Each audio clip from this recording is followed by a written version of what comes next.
In 1994, when Nelson Mandela and the ANC came into power, they made all these lavish promises to the citizens of South Africa. However, the Rainbow Nation does not belong to the coloured community. South Africa belongs to two people, black and white. Everything in between does not exist. And this is where the coloured community falls into. We fall in between. And we have been marginalized for the last 24 years. The social ills that are developing in our communities besides the drugs. Let's talk about crime. Let's talk about there is not vigilant policing in our communities. We are tired of everything for the past 20 years in Ennerdale. No development, corruption, drugs, you name it, it is here. And we as a community of Ennerdale feels that we had enough.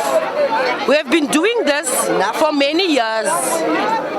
One strike after the other strike after the other strike, and with this shutdown, this national shutdown, we just feel that today is the day government is going to realize that we are duck. We're just going to say enough is enough. Whether we have the support of other communities, we couldn't care. As long as Ennerdale is going to stand together as one and make this work for all of us. So our communities have a sense of hopelessness. There's no unemployment created for coloured communities. Tenders that are going out are not, that are for infrastructure in the coloured communities are not given to coloured business owners. They are given to people outside of the coloured areas. So yes, our people must feel hopeless because we have been marginalized for the last 24 years. As a parent, more parents around me are so hurt. I've got a son, and I'm not trying to say it. I have to expose it. Let Zuma, Ramaphosa, Malema, whoever, all those government needs to hear what's going on in the community. Our children are suffering. The parents are crying. Most of our children are on streets, stealing out of our houses, taking the valuables to go and entertain the drug lords, making them rich, driving grand cars. Here am I today, having nothing as a single parent. How many single parents are out there crying for their children, seeking for help? We go to the, what you call this place where you ask for drug help. They send it, you go there, you have to pay. They give them 30 days. 30 days is not enough. They come back, it's the same thing. So the one drug lord closed, the other one opens. I will not mention the names, but they know who they are. In Ennerdale, there is zero development. There is no housing for our people. People go to bed starving. There's poverty. Our colours just get overlooked. In every instance, it's like we don't exist.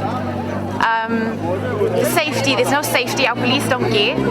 They don't do anything. They overlook our safety. Yet it's their job to protect us. But if something is wrong, if you phone the police, if something's happening right now, they'll be there 2-3 hours later when whatever's happened is already done. Children are dying. Children are being raped. You can't even send your child to school without having to stress. Yet our children need education.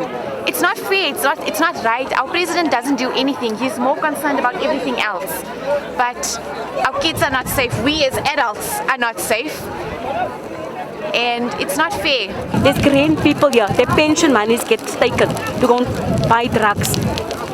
So I think at the end of the day, if the government does not stand in, then the coloured community will have to then intervene to take over.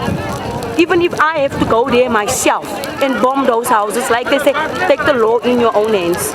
Even the police are even with them. I watch the vans going. I've reported the vans. They've been there, but it goes back when they are there to take all those money from the drug lords because they'll rupa cho geld. That's what they love from. I'm telling you now, the ANC, the NEC of ANC, you are sitting on a ticking time bomb. Yes. When this coloured community explodes and we rise above all the adversities that we've been facing, you're going to see another new South Africa because we will take over and our voices will be heard. So I ask you, people up there in government, listen to our voices. take heed of our warnings, because things will have to happen now for the colored community, as people are saying enough is enough. And I'm asking all coloreds, all the communities, let us rise up together. Where people think we cannot stand united, let us prove everybody wrong, that today, on this 5th of October 2018, is the day that the colored community say we stand together united as one, and we speak from one voice. So please, people out there, let us stand together and unite